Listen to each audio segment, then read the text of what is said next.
Hello everyone. Today we are going to start with the class 11th biology syllabus. तो अगर मैं biology की बात कर रही हूँ तो biology है क्या? Biology दो वर्ड से बना है. Bio means living and logy means study of. So bio का मतलब ही हो गया study of living organisms. Class 11th की बायो में जो फर्स्ट चैप्टर है, जो फर्स्ट यूनिट है, सबसे पहले बता देती हूँ कि फर्स्ट यूनिट है diversity in the living world, जिसमें हमारे पास 4 चैप्टर्स हैं. तो आज मैं स्टार्ट कर रही हूँ with the very first chapter, chapter 1, the living world. इस चैप्टर में हम बेसिक्स की बात करेंगे.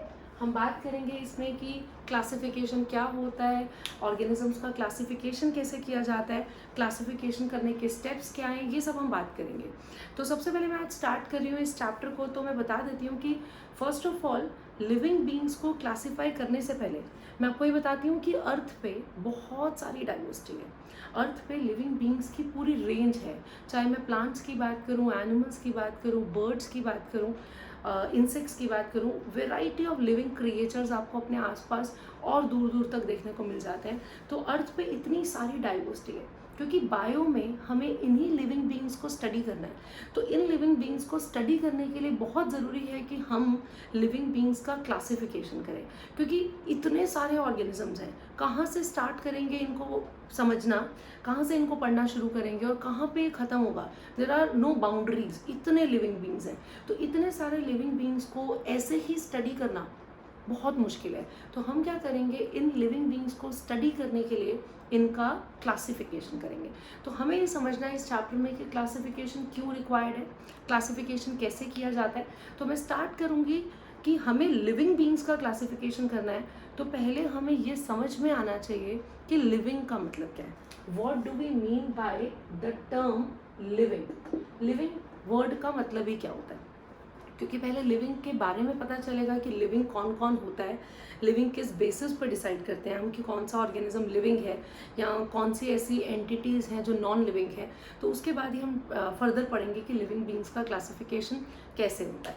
तो लिविंग की अगर मैं बात कर रही हूँ बेटा, तो ध्यान से समझिए कि लिविंग के कैरेक्टरिस्टिक्स क्या हैं. क्योंकि लिविंग वर्ड को, जो वर्ड है लिविंग, इसको हम ऐसे डिफाइन नहीं कर सकते हैं. हम इसको सिर्फ कैरेक्टराइज कर सकते हैं कि क्या क्या कैरेक्टरिस्टिक्स होते हैं लिविंग के. तो जनरली जब भी मैं क्लास में पूछती हूँ बच्चों से, क्योंकि ये बहुत इंटरैक्टिव क्लास होती है जिसमें बच्चों से पूछती हूँ कि what do we mean by living, तो बच्चे आंसर देते हैं कि लिविंग वो होता है जिसमें ग्रोथ होती है, लिविंग वो होता है जिसमें मेटाबॉलिज्म होता है. ठीक है, लिविंग ऑर्गेनिजम्स जो होते हैं, जो भी एंटिटीज़, जो भी ऑर्गेनिजम्स लिविंग हैं, उनमें फर्दर बच्चे बताते हैं कि रिप्रोडक्शन होता है.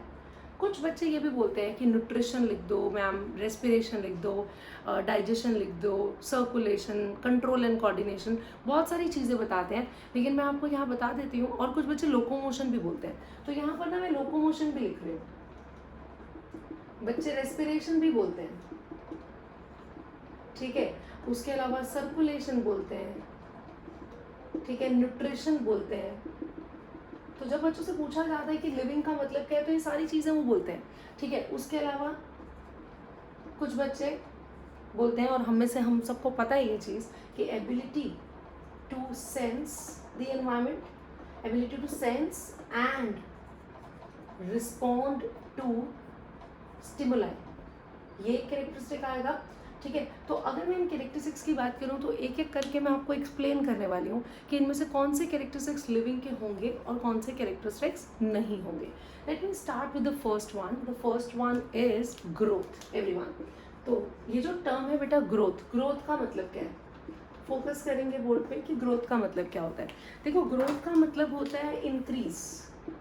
Growth means increase in length, increase in height, increase in weight, ठीक है, increase in volume, increase in cell number या number of cells. तो इस तरीके से जब भी किसी चीज़, मतलब किसी भी ऑर्गेनिज्म की बात कर रहे हैं, किसी भी you can say that entity की बात कर रहे हैं, तो अगर उसकी लेंथ बढ़ रही है, उसका वॉल्यूम बढ़ रहा है, उसका वेट बढ़ रहा है, ठीक है, या फिर सेल्स का नंबर बढ़ रहा है, तो जब भी इंक्रीज होता है इनमें से किसी भी पैरामीटर में, तो हम उसको क्या बोलते हैं बेटा, ग्रोथ बोलते हैं. अगर हम बात करें तो no doubt growth living beings का ही कैरेक्टरिस्टिक है, ठीक है। लेकिन यहाँ पर मैं आपको बताना चाहूँगी कि ग्रोथ नॉन लिविंग बींग्स में भी होती है। अब आप सोचोगे कि ऐसे कैसे, नॉन लिविंग बींग्स में ग्रोथ कैसे होती है, तो मैं आपको एग्जांपल्स देती हूँ। हम सब ने देखा है कि जब वाटर इवेपोरेट होता है, जब वाटर इवेपोरेट होता है तो क्लाउड्स बनते हैं। बेटा धीरे धीरे क्लाउड्स का साइज बढ़ता है। तो जैसे जैसे वाटर इवेपोरेट होगा क्लाउड्स का साइज बढ़ेगा। तो ये जो क्लाउड्स का साइज बढ़ रहा है, तो this is also growth everyone. उसके अलावा हम डेजर्ट में जाते हैं तो हम देखते हैं सैंड ड्यून्स को। सैंड ड्यून्स सुने होंगे आपने। तो ये जो ड्यून्स होते हैं, सैंड ड्यून्स होते हैं, हवा चलती है तो सारी सैंड कलेक्ट होती है और इकट्ठी होती जाती है, ड्यून्स बनते जाते हैं। तो ड्यून्स जब बढ़ रहे हैं तो भी हाइट बढ़ रही है उसकी, तो that is also growth.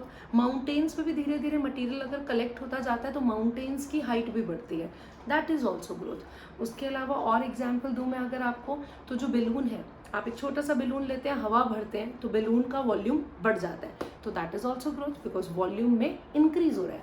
I can give you more examples by कि हम जो रोटी बनाते हैं, जब हम तो जो डो लेते हैं, हम उस डो को हमने जैसे ही बेलते हैं रोटी बनाने के लिए तो डो इतने से इतना हो जाता है, so that is also growth. So there are several examples I have where I can say that growth occurs in the non living things.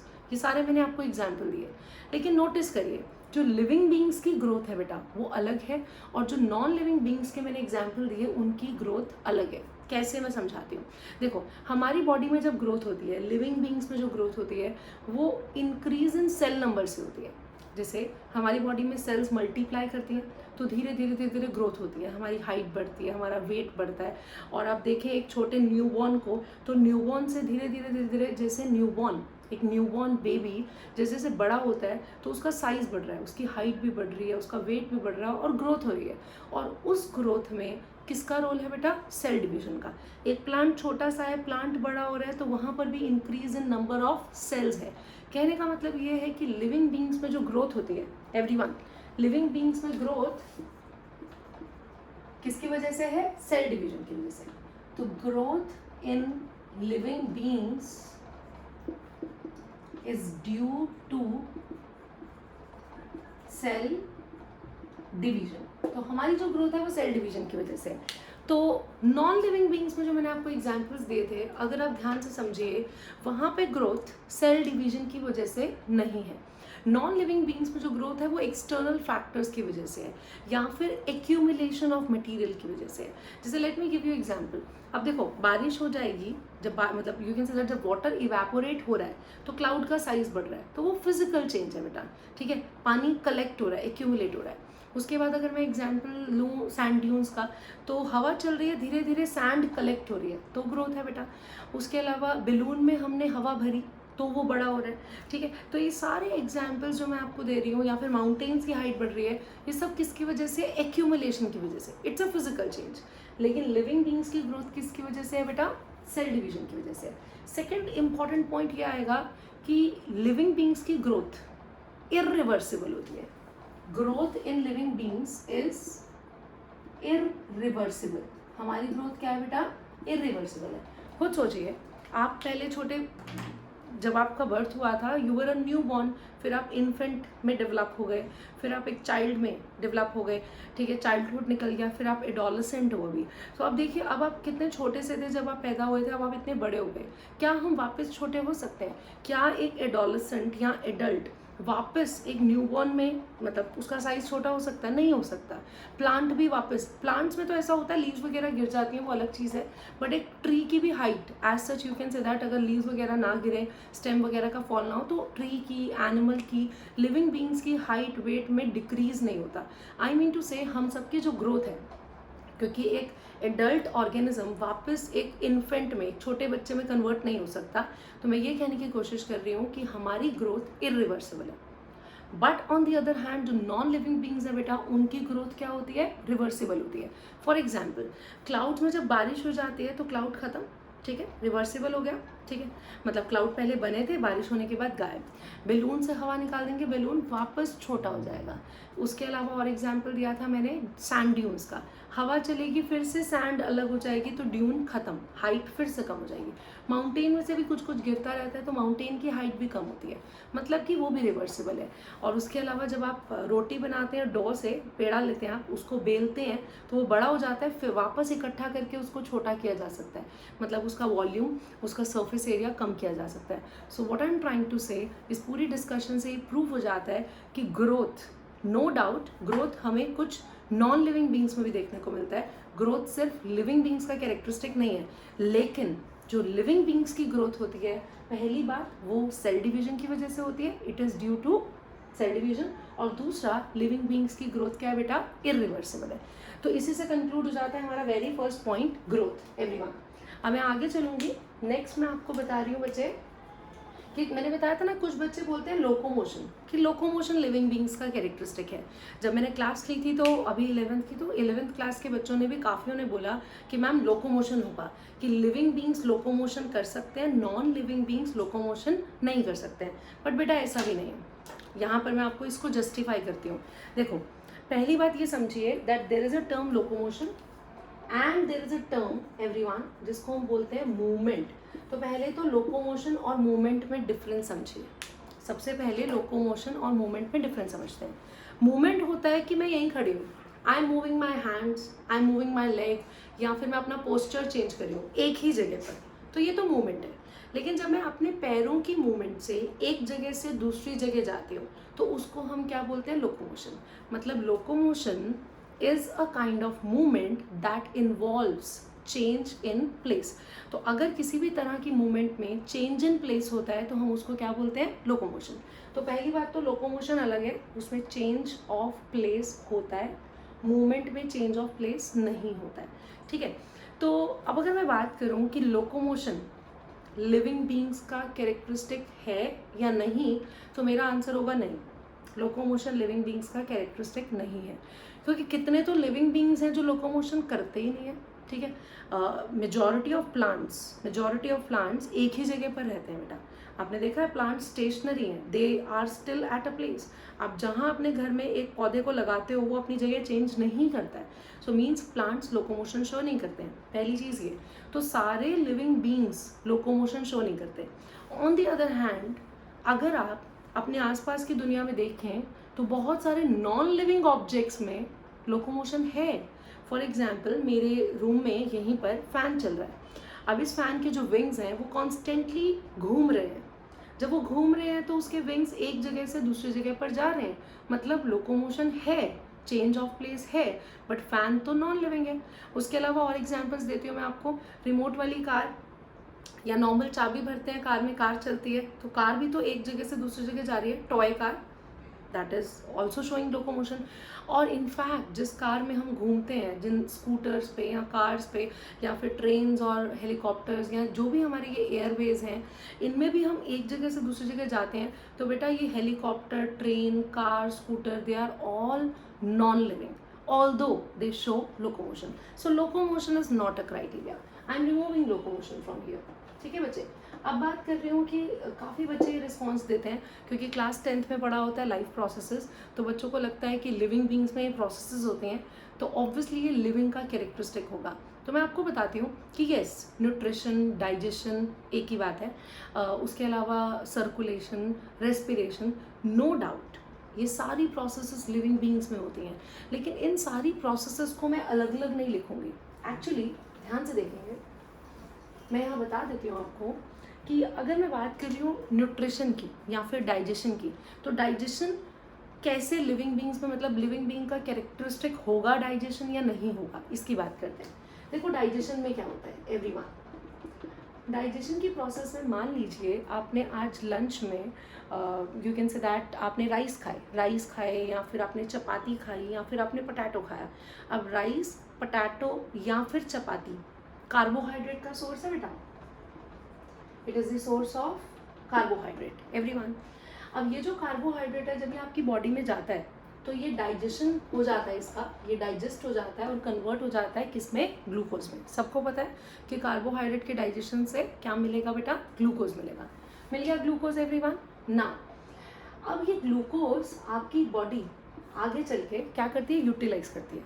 कुछ तो काफ़ी सारा ग्लूकोज का जो है वो ब्रेक डाउन हो जाता है और उसमें से एनर्जी रिलीज होती है जो हमें चाहिए होती है for performing various kind of activities, we need energy.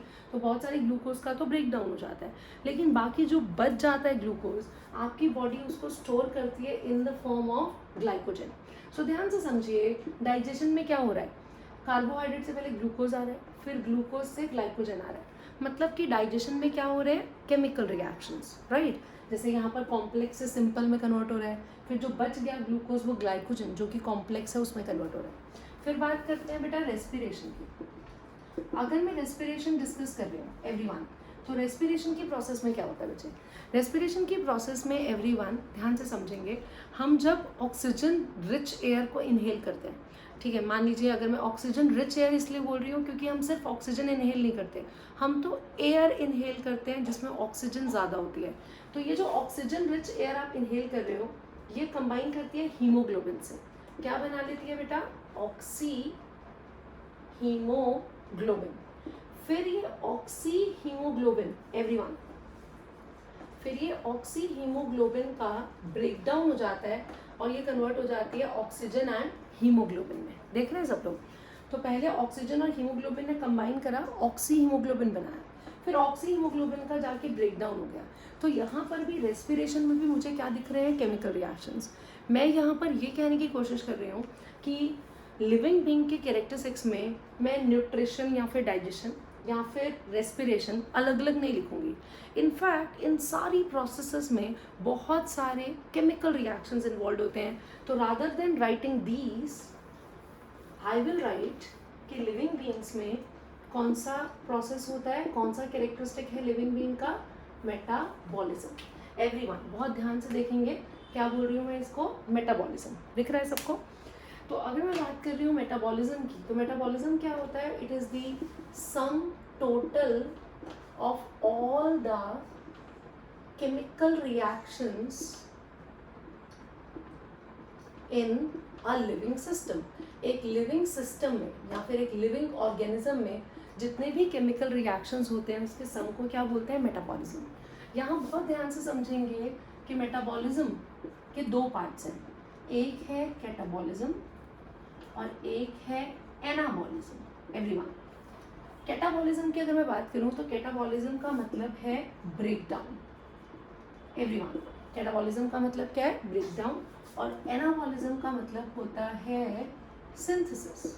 Everyone ध्यान से समझिए, अभी बताया था थोड़ी देर पहले कि जब हम कार्बोहाइड्रेट खा रहे हैं, हमने लंच में कुछ भी खाया, राइस, चपाती, पोटैटो, सबके सब किसका सोर्स है, कार्बोहाइड्रेट का।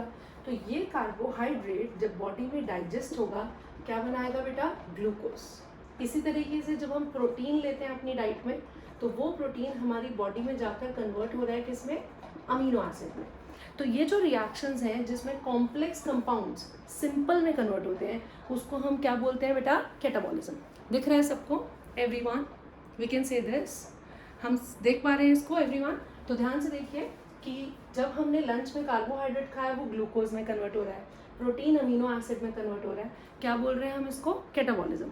मतलब यहाँ पर ब्रेक डाउन हो रहा है। ये भी लिख सकती हूँ मैं कि कैटाबॉलिज्म क्या है, कॉम्प्लेक्स टू सिंपल। जब कॉम्प्लेक्स चीज़ें सिंपल में कन्वर्ट होती हैं तो हम उसको क्या बोल रहे हैं बेटा, catabolism. On the other hand we have anabolism. Anabolism में उल्टा होता है। फॉर एग्जाम्पल, ग्लूकोज जो बच जाता है, जो एक्स्ट्रा ग्लूकोज होता है बॉडी में, जो भी हमारी बॉडी में एक्स्ट्रा ग्लूकोज होता है, हमारी बॉडी उसको स्टोर करती है in the form of glycogen. ठीक है, तो सिंपल से कॉम्प्लेक्स आ रहा है, क्या हो रहा है, सिंथेसिस हो रहा है। उसके अलावा अमीनो एसिड्स जो है वो हमारी बॉडी में जाकर कन्वर्ट हो जाते हैं, किस में कन्वर्ट हो जाते हैं, प्रोटीन्स में। तो ये जो दोनों प्रोसेसेस दिख रही हैं इसको क्या बोलेंगे, सिंथेसिस, सिंपल टू कॉम्प्लेक्स। तो एनाबॉलिज्म क्या है, एक ऐसी प्रोसेस जिसमें सिंपल कंपाउंड से,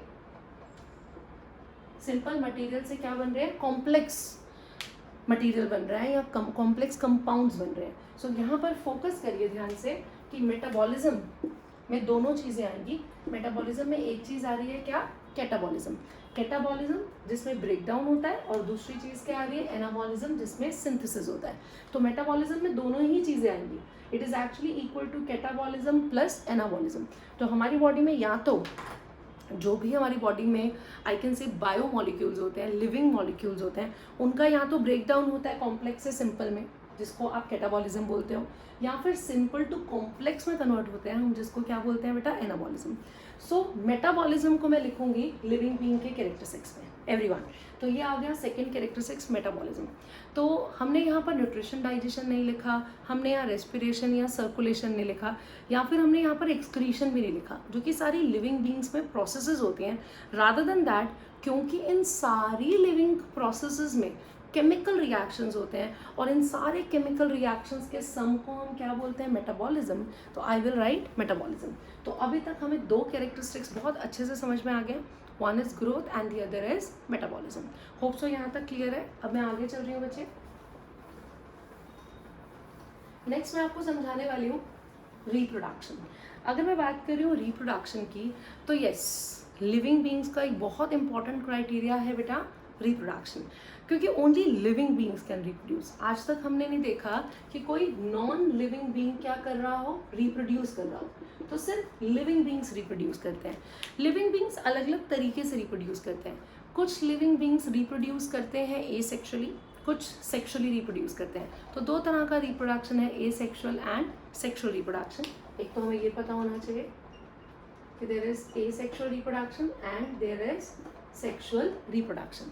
उसके अलावा अगर मैं बात करूँ रिप्रोडक्शन की, तो जितने हमारे सिंपल ऑर्गेनिजम्स हैं, जैसे कि यूनिसेलुलर, एक सेल वाले ऑर्गेनिजम्स, वो बाइनरी फिशन करते हैं, बडिंग करते हैं, फ्रेगमेंटेशन, रीजनरेशन करते हैं। जबकि सेक्सुअल रिप्रोडक्शन में आप सबको पता है कि गिमीट्स बनते हैं, फिर उनका फ्यूजन होता है, जाइगोट आता है, फिर नया इंडिविजुअल आता है। तो रिप्रोडक्शन सिर्फ लिविंग बीइंग्स करते हैं। हमने नहीं देखा कि कोई नॉन लिविंग बीइंग रिप्रोड्यूस कर रहा हो। वैसे काफ़ी अच्छा होता अगर नॉन लिविंग बीइंग्स रिप्रोड्यूस करते। फॉर एग्जांपल, मैंने अगर लास्ट ईयर एक पेट लिया है, और अगर वो पेट, मैंने सपोज एक डॉग लिया है, तो हो सकता है कि वो पेट क्योंकि लिविंग है तो वो रिप्रोड्यूस करेगा, और मेरे पास एक डॉग जो था उसका फर्दर एक पपी आ गया। So that can be possible, क्योंकि लिविंग बीइंग्स रिप्रोड्यूस करते हैं। लेकिन सोचिए कितना अच्छा होता है कि जो मैंने लास्ट ईयर एसी खरीदा था, या जो मैंने लास्ट ईयर सपोज मोबाइल खरीदा था, अगर वो रिप्रोड्यूस करता तो आज मेरे पास 1 से 2 मोबाइल हो जाते, या 1 से 2 एसी हो जाते। लेकिन ऐसा होता नहीं है। तो नॉन लिविंग बीइंग्स बेटा रिप्रोड्यूस नहीं करते।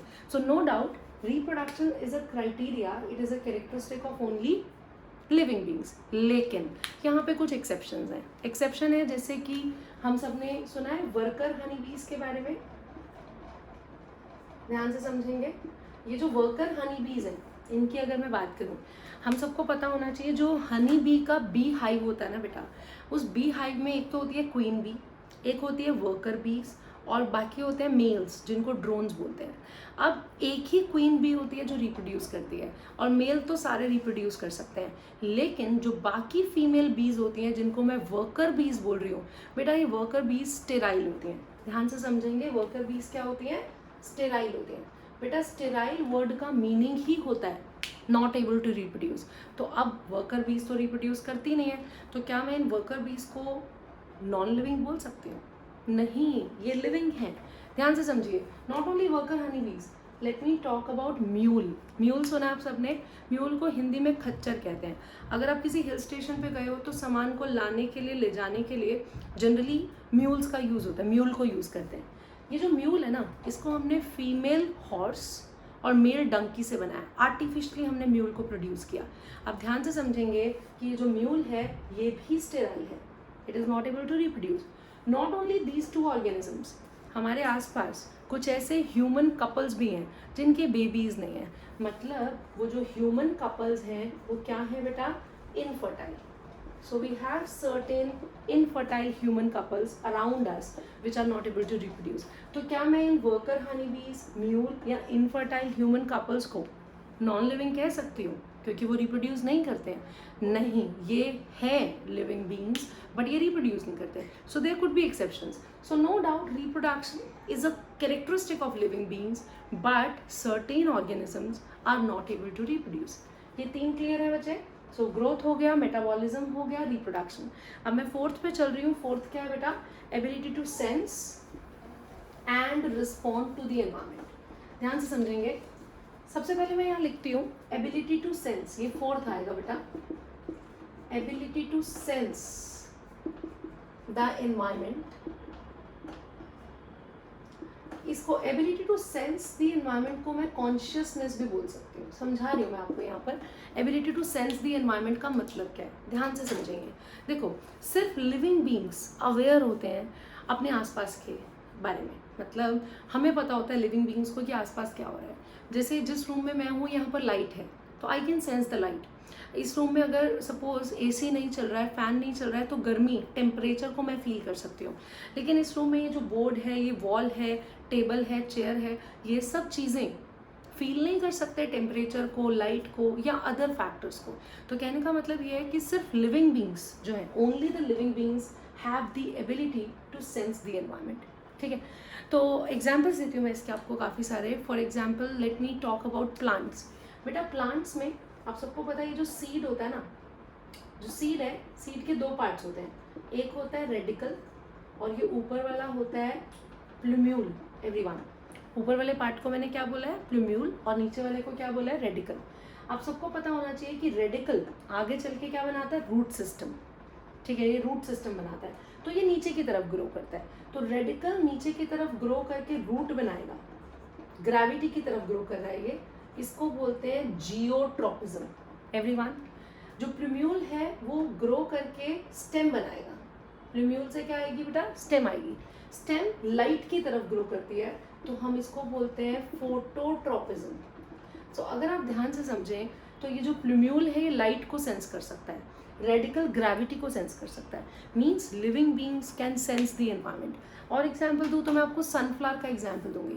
जहाँ सनराइज होता है वहाँ पर सनफ्लावर का फेस इस तरफ है। अब जैसे जैसे सन मूव करता है बेटा, सनफ्लावर पूरा रोटेट हो जाता है, तभी उसका नाम होता है सनफ्लावर। इंग्लिश में तो सनफ्लावर बोलते हैं, हिंदी में बोलते हैं सूरजमुखी। मतलब उसका जो मुख है, face, it is always facing the sun. So जैसे जैसे सन मूव करता है, ठीक है, वैसे वैसे जो सनफ्लावर है वो भी सन की डायरेक्शन में मूव करता है। So mean sunflower can sense the light. और एग्जाम्पल दूँ तो आप लोगों को सबको टच मी नॉट प्लांट पता है। अब टच मी नॉट प्लांट क्या होता है? जैसे ही आप टच करते हो हाथ पीछे कर लेते हो। एवरीवन, टच किया आपने और हाथ पीछे कर लिया, लेकिन आपने देखा जैसे ही आप प्लांट को टच कर रहे हो उसकी लीव्स ऐसे श्रिंक हो जाती हैं। आपने पढ़ा होगा क्लास 10th में कि टच मी नॉट प्लांट की जो लीव्स होती है वो ऐसे मुरझा जाती है, प्लांट पूरा श्रिंक हो जाता है। तो टच करते ही वो श्रिंक हो रहा है, means it can sense your touch. ठीक है, उसके अलावा और मैंने बताया कि जैसे इस रूम में टेम्परेचर, लाइट हम सेंस कर सकते हैं, लिविंग बींग्स सेंस कर सकते हैं, नॉन लिविंग बींग्स बेटा सेंस नहीं कर सकते। तो ये जो एबिलिटी है टू सेंस द एनवायरमेंट, ये सिर्फ लिविंग बींग्स की है। एनिमल्स का एग्जाम्पल देती हूँ बेटा। एनिमल्स 2 तरह के होते हैं, डायूर्नल एंड नॉक्टर्नल। एवरीवन, डायूर्नल का मतलब है वो एनिमल्स जो दिन के टाइम पे एक्टिव होते हैं, नॉक्टर्नल मतलब वो जो रात को एक्टिव होते हैं। तो ध्यान से समझिए, एनिमल्स में भी लाइट की जो प्रेजेंस है वो डिसाइड करती है कि एनिमल कब एक्टिव होगा। जैसे आउल है, बैट्स हैं, कॉकरोचेस हैं, बेटा वो नॉक्टर्नल है, और most of the organisms diurnal होते हैं। So what I am trying to say here is कि जो एनिमल्स हैं और जो प्लांट्स हैं और जितने भी लिविंग बीइंग्स हैं, ये आसपास सेंस कर सकते हैं कि क्या हो रहा है। इनफैक्ट प्लांट्स में जो फ्लावरिंग होती है, जो फ्लावर्स आते हैं, वो भी एक रिस्पॉन्स होता है फॉर द सनलाइट। इसको बोलते हैं photoperiodism. Everyone, this is called as photoperiodism, कि प्लांट्स में फ्लावरिंग किस पे डिपेंड करती है? सनलाइट पे। So what I am trying to say here is कि ये जो एबिलिटी है to sense the environment and the ability to give response to the environment, मतलब हमारे आसपास जो भी होता है उसको हम बोल रहे हैं स्टिमुलाई। सिंगुलर होता है स्टिमुलस, और प्लूरल में एक से ज़्यादा होगा तो क्या बोलोगे? स्टिमुलाई। तो यहाँ पर ये समझिए कि सिर्फ लिविंग बींग्स आसपास के एनवायरनमेंट को सेंस कर सकते हैं और रिस्पॉन्स दे सकते हैं। ठीक है, जैसे अगर सपोज मुझे यहाँ गर्मी लग रही है, तो पहले मैंने सेंस किया कि मुझे गर्मी लग रही है, this is the ability to sense. फिर मैंने फ़ैन ऑन किया तो मैंने क्या दिया? रिस्पॉन्स। तो ability to sense and respond to the stimuli सिर्फ किसका फीचर है बच्चे? लिविंग बींग्स का। ये नॉन लिविंग बींग्स के पास नहीं है। इसी फीचर को हम कॉन्शियसनेस कह सकते हैं, that we are conscious about the environment. देखो, एक चीज़ होती है कॉन्शियसनेस और एक चीज़ होती है self consciousness. Everyone, self consciousness का मतलब होता है consciousness, awareness about our own selfs. अच्छा, यहाँ पर ये बताना चाहूँगी कि सारे लिविंग बींग्स कॉन्शियस होते हैं, जितने भी लिविंग बींग्स हैं, इंसेक्ट हो, बर्ड हो, बैट हो, जितने भी एनिमल्स हैं, प्लांट्स हैं, सबके सब कॉन्शियस होते हैं about the things taking place in the environment. Means they can sense the environment, they can give response to the environment, they can give response to the stimuli. लेकिन सारे organism self conscious नहीं होते, मतलब they are not conscious about their own selves. सिर्फ Earth पे human being है, only the human beings are able to sense their own selves. हम अपने आप के लिए भी कॉन्शियस हैं कि मुझे क्या खाना है, मुझे क्या पहनना है, मुझे कैसे बात करनी है। तो अपने बारे में जो कॉन्शियसनेस है, सेल्फ कॉन्शियसनेस, ये सिर्फ ह्यूमन बीइंग्स के पास है, लेकिन जो कॉन्शियसनेस है वो सारे लिविंग बीइंग्स के पास है। होप सो यहाँ तक क्लियर है बेटा। तो ये हो गया हमारा fourth feature, ability to sense and respond to the stimuli. अब मैं आपको एक लास्ट फीचर यहाँ पर ऐड कर रही हूँ, और लास्ट फीचर है सेलुलर ऑर्गेनाइजेशन। अब ये सेलुलर ऑर्गेनाइजेशन क्या होता है, ध्यान से समझेंगे एवरीवन, ध्यान से देखिए बोर्ड पे। ये सेलुलर ऑर्गेनाइजेशन क्या होता है, जो फिफ्थ मैंने लिखा है कैरेक्टरिस्टिक, ये है सेलुलर ऑर्गेनाइजेशन। आपको पता है सेलुलर ऑर्गेनाइजेशन ऑब्वियसली सिर्फ लिविंग बींग्स में है, सिर्फ लिविंग बींग्स में आपको सेल्स की ऑर्गेनाइजेशन देखने को मिलेगी, और ऐसी ऑर्गेनाइजेशन किसी नॉन लिविंग एंटिटी में या नॉन लिविंग स्ट्रक्चर में नहीं है। फॉर एग्जाम्पल, ये वॉल देख रहे हैं हम, मेरे इस बोर्ड के पीछे वॉल है। सबको पता है कि वॉल किससे बनी होती है, ब्रिक्स, ईंटों से बनी होती है। अब देखो, बड़ी सारी ब्रिक्स मिलती हैं, one by one over the other bricks हम जोड़ते जाते हैं, ठीक है। जो घर बनाते हैं कंस्ट्रक्शन वाले लोग, वो ईंट के ऊपर ईंट रखते जाएंगे, ब्रिक्स को अरेंज करते जाएंगे और एक वॉल बनेगी, ठीक है। वॉल बन गई तो ब्रिक्स से बनी वॉल, फिर वॉल्स, 4 वॉल्स खड़ी होंगी, 4 दीवारें खड़ी होंगी तो एक रूम बनेगा, फिर बड़े सारे रूम्स बनेंगे, उसकी एक फ्लोर तैयार हो जाएगी, फिर फ्लोर बाय फ्लोर एक बिल्डिंग तैयार हो जाएगी। समझ रहे हैं सब लोग? तो ब्रिक्स से पहले रूम बना, रूम से फ्लोर, फ्लोर से बिल्डिंग, ठीक है। ये एक ऑर्गेनाइजेशन है, नो डाउट। लेकिन लिविंग बींग्स में ऑर्गेनाइजेशन क्या होती है? लिविंग बींग्स में जो सेल्स हैं वो मिलकर बनाती हैं टिश्यूज, टिश्यूज मिलकर क्या बनाते हैं, ऑर्गन, ऑर्गन से क्या बनता है बेटा, ऑर्गन सिस्टम, और फिर ऑर्गन सिस्टम से बनता है पूरा का पूरा ऑर्गेनिज्म। एवरीवन, सो ध्यान से समझिए कि जब हम ब्रिक्स की बात कर रहे हैं, ईंटों की बात कर रहे हैं, कि ये जो वॉल है बोर्ड के पीछे, ये ब्रिक से बनी है, तो बेटा एक ब्रिक दूसरी ब्रिक के साथ इंटरैक्ट नहीं करती, लेकिन बेटा एक सेल दूसरी सेल के साथ इंटरैक्ट करती है। नो डाउट ब्रिक्स मिलकर वॉल बना रहे हैं, वॉल से फ्लोर आ रहा है और फ्लोर से पूरी की पूरी बिल्डिंग, लेकिन वो ऑर्गेनाइजेशन सिर्फ एक मैकेनिकल फिजिकल है। लेकिन यहाँ देखिए, जो सेम टाइप की सेल्स होती हैं वो मिलकर टिश्यूज बनाती हैं, फिर अलग अलग टिश्यूज से मिलकर बनता है ऑर्गन, बहुत सारे अलग अलग ऑर्गन्स मिलकर बनाते हैं ऑर्गन सिस्टम, और ऑर्गन सिस्टम से बनता है ऑर्गेनिज्म। तो यहाँ पर जो सेल्स का आपस में इंटरैक्शन है, टिश्यूज कैसे इंटरैक्ट करते हैं, सेल्स से कैसे टिश्यू बन रहा है और टिश्यू से ऑर्गन बन रहा है, इस तरह की ऑर्गेनाइजेशन नॉन लिविंग बींग्स में नहीं होती है। तो ये 5 क्राइटेरियाज या 5 कैरेक्टरिस्टिक्स जो मैंने आपको बताए, growth, metabolism, reproduction, ability to sense and respond to the stimuli, fourth, and the fifth is cellular organisation. ये 5 कैरेक्टरिस्टिक्स आएंगे बेटा किसके, लिविंग बींग्स के। तो ये हमारे पास आ गए लिविंग बींग्स के कैरेक्टरिस्टिक्स। होप सो ये आपको क्लियर है, यहाँ तक किसी को कोई प्रॉब्लम नहीं है। अब हम आगे चलेंगे, और अब मैं आपको समझा रही हूँ एवरीवन, जो हम नेक्स्ट पढ़ेंगे वो पढ़ेंगे 3 टर्म्स। मैं आपको 3 टर्म्स यहाँ करा रही हूँ। एक टर्म है बायोडाइवर्सिटी, एक टर्म है टेक्सोनॉमी, और एक टर्म आएगी सिस्टमैटिक्स। 1 बाय 1 मैं ये 3 टर्म्स आपको समझा रही हूँ, ध्यान से समझेंगे। सबसे पहले जो मैं टर्म करा रही हूँ वो टर्म है बायोडाइवर्सिटी। बायोडाइवर्सिटी क्या होता है? मैंने आज क्लास के स्टार्टिंग में ही बताया था आपको कि bio means living and diversity means variety of. अर्थ पे लिविंग बींग्स की बहुत सारी डाइवर्सिटी है। ये जो डाइवर्सिटी है ठीक है, डाइवर्सिटी मीन्स वेराइटी ऑफ, मैं लिख देती हूँ। तो डाइवर्सिटी का मतलब है वेराइटी ऑफ, बायो का मतलब है living, so this is the variety of living beings on earth.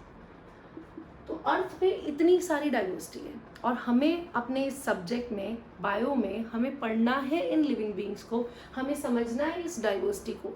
तो जब हम इस डाइवर्सिटी को समझते हैं, पढ़ते हैं, तो उसको ईजी बनाने के लिए, हमारी जो स्टडी है लिविंग बीइंग्स की उसको ईजी बनाने के लिए हमें क्या करना पड़ेगा, ऑर्गेनिजम्स का क्लासिफिकेशन। तो अब मैं 2 टर्म्स करा रही हूँ। पहली टर्म कराती हूँ सिस्टमैटिक्स, बोर्ड पे देखेंगे। सिस्टमैटिक्स क्या है? देखो, सिस्टमैटिक्स की बात करूँ तो it is the study of diversity of organisms and all of their comparative and evolutionary relationships। आ जाते हैं इस डेफिनेशन को समझते हैं। सबसे पहले तो मैंने सबसे पहले ये टर्म लिखी है सिस्टमैटिक्स, जो इसको समझा रही हूँ। देखो, मैंने बताया ना कि बायो में हमें किसको स्टडी करना है, डाइवर्सिटी को। तो बायो की वो फील्ड जिसमें हम ऑर्गेनिजम्स की डाइवर्सिटी को स्टडी करते हैं। Systematics is the study of diversity of organisms, जिसमें हम अलग अलग तरह के ऑर्गेनिजम्स को स्टडी करते हैं। प्लांट्स को, प्लांट्स में भी angiosperms, gymnosperms, algae, bryophytes, pteridophytes. Animals में भी इंसेक्ट्स हैं, बर्ड्स हैं, बैट्स हैं, फिशेज हैं। इन सबको जब हम ऑर्गेनिजम्स की डाइवर्सिटी के साथ डील करते हैं तो उसको हम क्या बोल रहे हैं, सिस्टमैटिक्स। आगे क्या लिखा है कि सिस्टमैटिक्स में हम ऑर्गेनिजम्स की डाइवर्सिटी तो स्टडी करते ही हैं, साथ साथ उनके comparative and evolutionary relations. Comparative relation से मेरा मतलब क्या है? कंपैरेटिव का मतलब होता है जब हम ऑर्गेनिजम्स को कंपेयर करते हैं। देखो, जब आप ऑर्गेनिजम्स को कंपेयर करोगे तो आप ये देखोगे कि कुछ ऑर्गेनिजम्स यूनिसेलुलर हैं, कुछ ऑर्गेनिजम्स मल्टी सेलुलर हैं, कुछ ऑर्गेनिजम्स ऑटोट्रॉफिक हैं, कुछ हेट्रोट्रॉफिक हैं, कुछ में एसेक्सुअल रिप्रोडक्शन होता है, कुछ में सेक्सुअल रिप्रोडक्शन होता है। तो ये सब क्या है, जब हम ऑर्गेनिजम्स को स्टडी करेंगे तो उनका कंपैरिजन करेंगे। तो सिस्टमैटिक्स में ऑर्गेनिजम्स की डाइवर्सिटी से तो डील करते ही हैं हम, साथ में उसके कंपैरेटिव रिलेशनशिप्स को स्टडी करते हैं कि कौन सा ऑर्गेनिज्म यूनिसेलुलर है, कौन सा मल्टी सेलुलर है, कौन से ऑर्गेनिजम्स प्रोकैरियोटिक हैं, कौन से यूकैरियोटिक हैं, कौन से ऑटोट्रॉफिक हैं और कौन से हेटेरोट्रॉफिक हैं। उसके अलावा ऑर्गेनिजम्स के इवोल्यूशनरी रिलेशनशिप से भी डील करते हैं। इवोल्यूशनरी रिलेशनशिप से मेरा मतलब है बेटा कि हम ऑर्गेनिजम्स की जो फाइलोजेनेटिक हिस्ट्री है, मतलब जो इवोल्यूशन वाइज हिस्ट्री है उनकी, उसको भी स्टडी करते हैं। For example, in terms of evolution, human, chimpanzee, gorilla, apps and monkeys, हम सबकी जो इवोल्यूशनरी हिस्ट्री है वो ट्रेसेबल है, और मतलब हमारी जो इवोल्यूशनरी हिस्ट्री है वो लिंक्ड है कि कहीं ना कहीं हम ये मानते हैं कि इवोल्यूशन हुआ मंकीज से। You can say that monkeys में डेवलपमेंट होती गई, मंकीज में इवोल्यूशन होता गया, फिर एप्स आए, एप्स में फर्दर इवोल्यूशन होता गया, अर्ली मैन आया, और फिर अर्ली मैन से कहीं ना कहीं मॉडर्न मैन आया। मैं ये नहीं कह रही हूँ डायरेक्टली कि मंकी और ह्यूमन रिलेटेड है, यहाँ मैं ये कहने की कोशिश कर रही हूँ कि monkey, app, chimpanzee, gorilla and humans, हम सबके जो एंसेस्टर्स हैं बेटा वो सेम है। तो जब भी कुछ ऑर्गेनिजम्स के एंसेस्टर्स सेम होते हैं उसी को बोलते हैं फाइलोजेनेटिक रिलेशन या फिर इवोल्यूशनरी रिलेशन। आप ये टर्म भी लर्न कर सकते हो, फाइलोजेनेटिक, और इजी लर्न करना चाहते हैं तो आप इवोल्यूशनरी रिलेशन भी बोल सकते हो। तो जब भी हम ऑर्गेनिजम्स की डाइवर्सिटी को स्टडी करते हैं, ठीक है, उनके कंपैरेटिव रिलेशंस को स्टडी करते हैं और उनके इवोल्यूशनरी रिलेशंस कि कैसे कुछ ऑर्गेनिजम्स के एंसेस्टर्स लिंक्ड हैं या फिर इवोल्यूशन वाइज कौन कौन से ऑर्गेनिजम्स लिंक्ड हैं, इसको स्टडी करते हैं। तो ये सारी स्टडी जो है वो किसके अंडर आती है, सिस्टमैटिक्स के अंडर। अब मैं आगे चलूंगी। नेक्स्ट टर्म जो मेरे पास है वो है टेक्सोनॉमी। टेक्सोनॉमी क्या होता है? टेक्सोनॉमी को मैं डिफाइन करूंगी that it is a branch of biology, ध्यान से देखो, it is a branch of biology that deals with identification,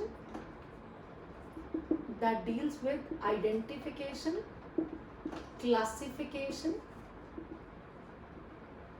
and nomenclature। ध्यान से समझेंगे, टेक्सोनॉमी बायो की एक ऐसी ब्रांच है, ध्यान से देखिए, टेक्सोनॉमी बायो की एक ऐसी ब्रांच है जिसमें हम ऑर्गेनिजम्स का आइडेंटिफिकेशन करते हैं। आइडेंटिफिकेशन मतलब हम ऑर्गेनिजम्स के सारे कैरेक्टरिस्टिक्स को सबसे पहले तो ऑब्जर्व करते हैं, रिकॉग्नाइज करते हैं, फिर उन कैरेक्टरिस्टिक्स के बेसिस पे मतलब उन कैरेक्टरिस्टिक्स को हम कंपेयर करेंगे पहले से जो नोन ऑर्गेनिजम्स हैं उनके साथ, और फिर हमें पता चलती हैं similarities and differences. Identification broad term है, अभी कराऊंगी इसको इसके बाद। तो taxonomy is a branch of biology जिसमें ऑर्गेनिजम्स का आइडेंटिफिकेशन होता है, फिर उनको एक पर्टिकुलर कैटेगरी में डाल देते हैं जिसको बोलते हैं क्लासिफिकेशन, और लास्ट में हम ऑर्गेनिज्म को एक पर्टिकुलर साइंटिफिक नेम प्रोवाइड करते हैं जिसको बोलते हैं नॉमेनक्लेचर। तो बायो की वो फील्ड जिसमें ऑर्गेनिजम्स का आइडेंटिफिकेशन, क्लासिफिकेशन एंड नॉमेनक्लेचर किया जाता है, इसको हम बोलते हैं टेक्सोनॉमी। अच्छा, इन 3 टर्म्स को भी डिटेल में करेंगे हम कि आइडेंटिफिकेशन के क्या स्टेप्स हैं, क्लासिफिकेशन के क्या स्टेप्स हैं, और नॉमेनक्लेचर कैसे किया जाता है। तो ये हमने कर ली टेक्सोनॉमी।